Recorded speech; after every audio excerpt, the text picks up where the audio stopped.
Hey everybody, I'm Chris. I'm John. This is another Bag and Board Bite brought to you by bagandboard.com. And this time, we're bringing you a shit ton of books. I mean, look at all these. They're all just different Batman books, right? All the number 0 of the Bat family that we really follow. And I think we'll just start at the top of the group here with Batman, number 0. Scott Snyder and Greg Capullo. What we get here is a story of Batman on one of his early nights out and about where he's still a little green, makes a couple mistakes, but is still just a great Bruce Wayne becoming Batman story. And setting up the Joker with the Red Hood gang. Also, you get some really cool James Gordon stuff in here, too, which I was kind of happy with that. Yeah, and you see a lot of Bruce Wayne just tweaking everything, coming with the Boomerang, soon-to-be Batarang. I did like that whole clock ticking on the Boomerang, him waiting for it to come back while he's Talking to Gordon. Talking Gordon off of getting off the roof there.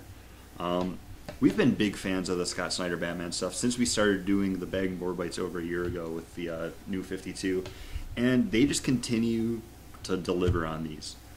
This was one of the number 0s I was really looking forward to, and I have yet to be disappointed by this team on any book. No, the two work great together. Each one just enhances the other one. And then in the back of the book, you got this great backup story with Snyder's kind of interpretation. Well, this is actually by James Tynion. James Tynion. Art by Andy Clark. With their take on the Robins, which gets you ready to read the rest of the 0 issues to get the full story with those guys. Because this is very much the introduction to each Robin. Your Tim Drake, Dick Grayson, Jason Todd, even Barbara Gordon, before you actually see them in their respective 0 issues, where you actually get to see them becoming their incarnation of Robin. And one of the things I like is they have Jason Todd is a bit of a street thug wearing a red hood and his signature kind of leather jacket with it. I really enjoyed seeing. I wasn't expecting like this little backup story. It's only probably about 8 pages long. It's like 2 pages for each character.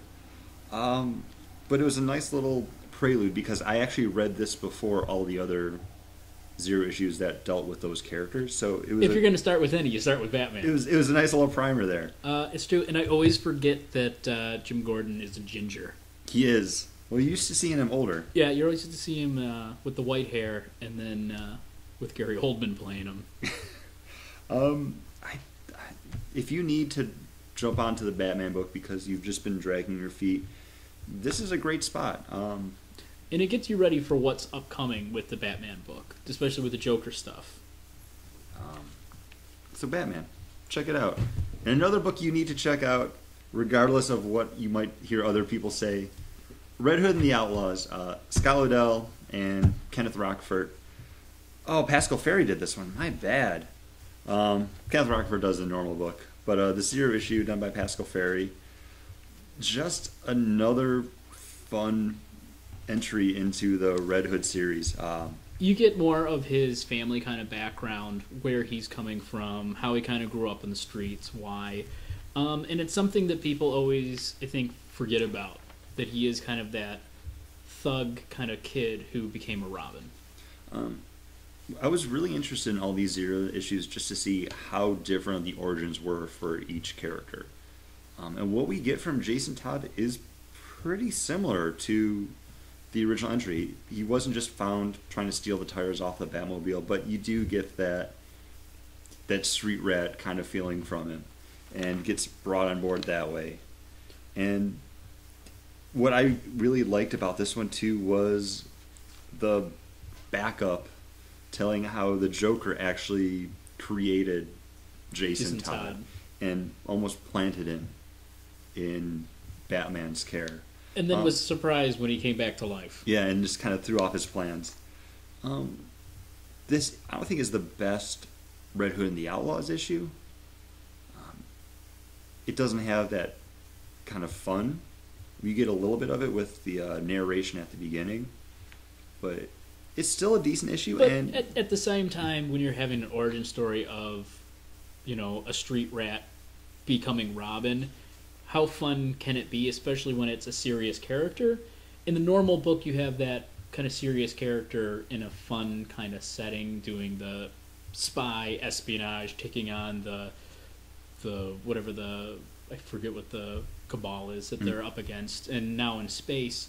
Like those things are that hard edge character in fun things, where this is just the story of that hard edge character. So I don't know how you could fit fun into this. Well, you get a little bit of that fun with The Joker thing at the end. even just like I said, his narrations there, and you get a lot more of the family in all of these books.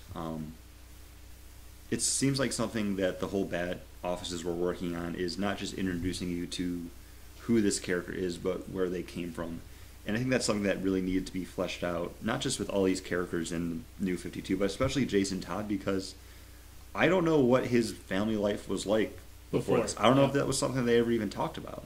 But I'm glad we kind of get this now, especially because his dad is just such a loser. And it's like, okay, well, that makes sense why Jason Todd's such a crappy guy. Yeah, and like he's bragging about being hit by a batarang. His wife's taking a picture of it. Yeah. I liked it. It was a good reintroduction to Jason Todd. And with like Jason's Todd father being the black hair and then his mom being the ginger with the red hair, you know, always that thing of, you know, he used to have red hair and Batman made him dye it black, blah, blah, blah, blah, blah, and the old continuity that only Grant Morrison remembers. Only Grant Morrison cares. That's basically it. Next issue is Teen Titans number 0. They're all 0 issues. Again, Scott Liddell and Brett Booth.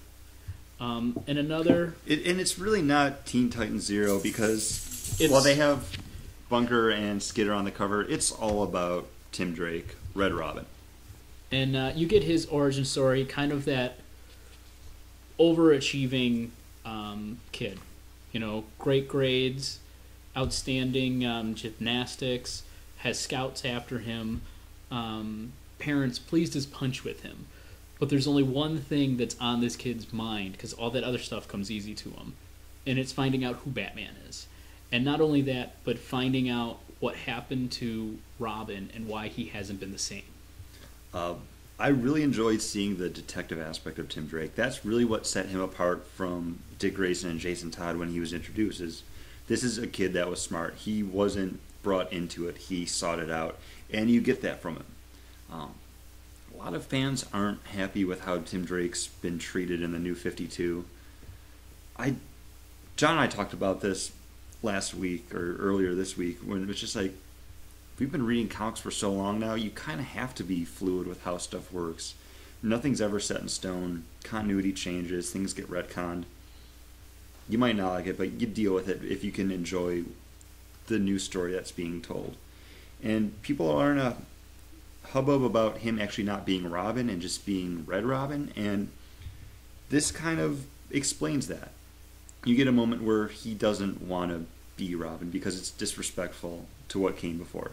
He's someone different. He makes his own identity. And that's very much what Tim Drake's kind of been about. Yeah, I think if they had that character or thought about doing that character of Red Robin before, I think you could have introduced him as Red Robin when he first came onto the Batman scene, and I think it would have worked. It would have been accepted. The only reason it's not being accepted now is because it's something new to a character that you've already fallen in love with. And I think it works. I think everything about this book works. And I think it's just a good telling of a character you've already had. And, you know, people have been really coming down on Scott Liddell if you do check out online and stuff. But if you hear him speak, he's got a couple videos online where he talks about what he did and why he was doing this. And one of his thing was, you know, he doesn't like to mess with continuity because it happened to him when he was a kid with Superman or Superboy. But this was the task that he was given, so he did it as best as he could. And I think people are coming down on him in a negative way when there's lots of other people doing the same thing with our favorite characters with all of these 0 issues. And if we play our cards right, those videos might be over on the side under the recommended videos too, which would be cool because then you can just click over there. But after you watch the rest of the Bagging Board Bites, Yeah, you gotta watch the Bag Board. We're not even done with this one yet because we still have to talk about Nightwing #0 by Tom DeFalco and Kyle Higgins. You might know Tom DeFalco from his work over at Marvel during the 90s. Art by Eddie Barrows, who's been doing Nightwing since it came out with the relaunch and worked on Teen Titans before this. So you know he knows what he's doing. And the Dick Grayson we get here is very much that Dick Grayson that you know and love. Kyle Higgins knows what he's doing. Nightwing's been a knockout book ever since the relaunch. I'm so glad it's back, and this captures it so well because there is that fun there.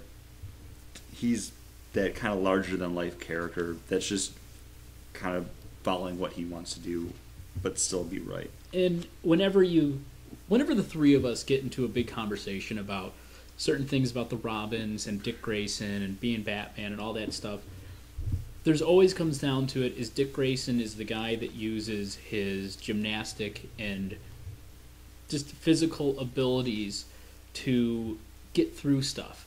And they show this, but they also show that he can see things more. Like in the first place, him and his acrobatic friend are running on trains and jumping over things. But he's the one Parkour! But he's the one who's able to see that the security guard that catches him is off balance, and when he gets knocked over, he falls on the tracks. He's the one that could tell that Bruce Wayne and Batman are the same by the tension in the jaw, the temple flare, the eye twitching. And he's able to then see that in Batman's face.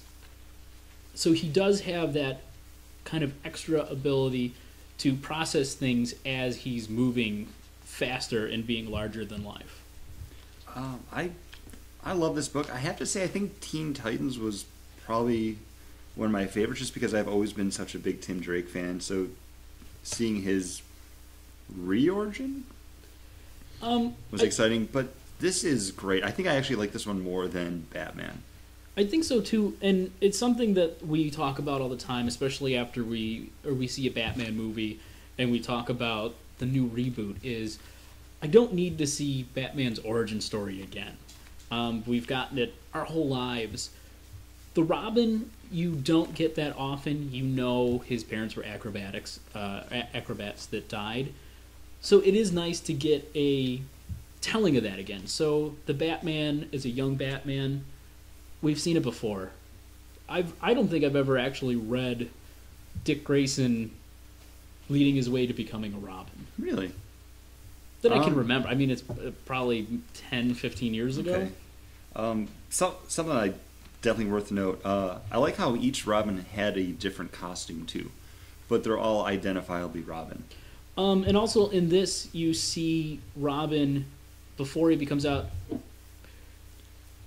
A minor level Robin who then pretty much becomes kind of an oracle for Batman, who's helping him fight crime until he needs to come out of the cave, and that's where you see him with that costume. And he gets his butt kicked to save Batman. By Lady Shiva. But, right? It's funny that she appears in this, and then she's going to be appearing in Nightwing next month. It's almost like that was worked out. Maybe. How's that Ithaca beer treating you, John? It's good.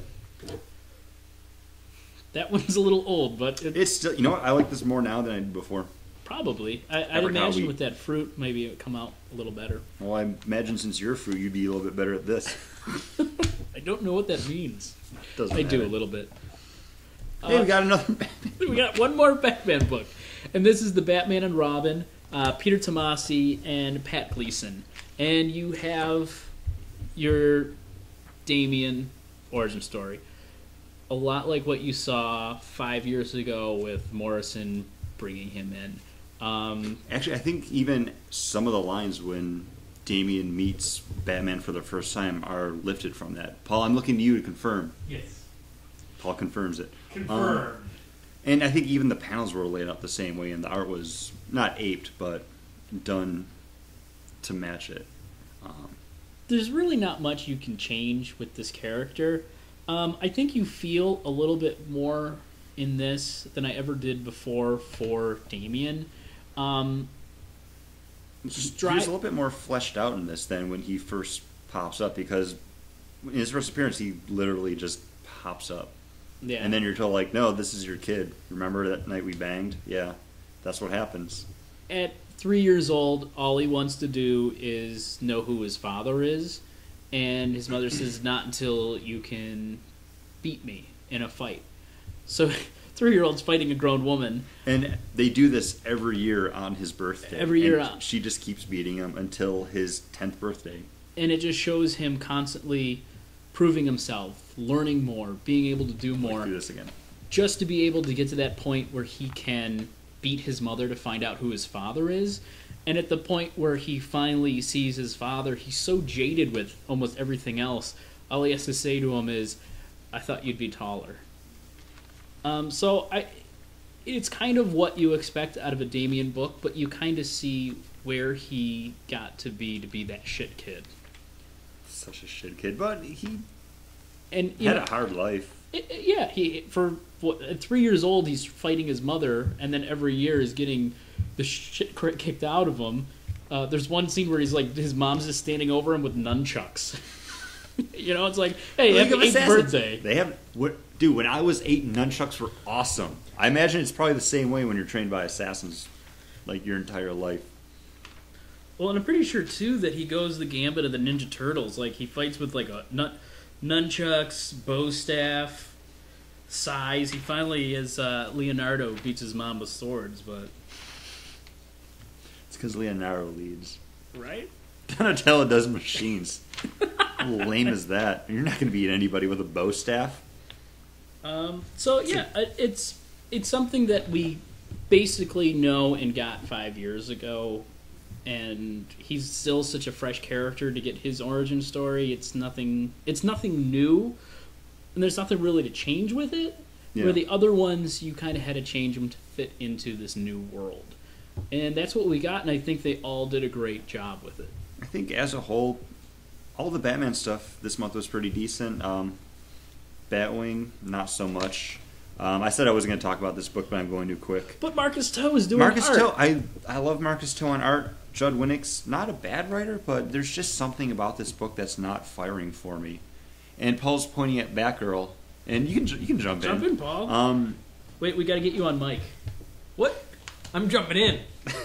After Batwing, also what wasn't great was Batgirl #0. Not because it was a bad origin story, it just didn't tell me how she became walking again, which was what I was reading the book for. That's what I was thinking they were going to go for. Yeah, I think that's what they a lot of people marketed too. Yeah. But it was a pretty good story about how she was visiting her dad at the Gotham Central there. Basically because she was taking a criminal justice course and wanted to see how a real Not police... library science? No, I don't know. But wanted to see how real cops operate.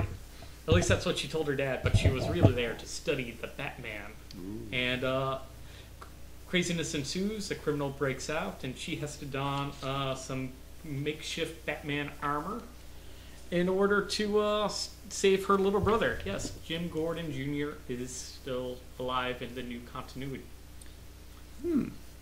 Reintroduced by Scott Snyder back during his Detective Comics run. Did anybody else notice that all the back at the very back, the informational panel on the very last page, first appearance? Yeah, first appearance was last year. Yeah, #1, always 2011. Yeah. Some of them I can't imagine which books right now, but was the very issue, like the Sword of Sorcery one that we talked about on Bag Broadcast episode number 142. If you like what we do here, check that out. This video is going really long. Yeah, but it's all of the Batman. Because not every Batman book is a Batman book. No. Nope. Some of them are Batgirl books. Anyone that says that is a liar.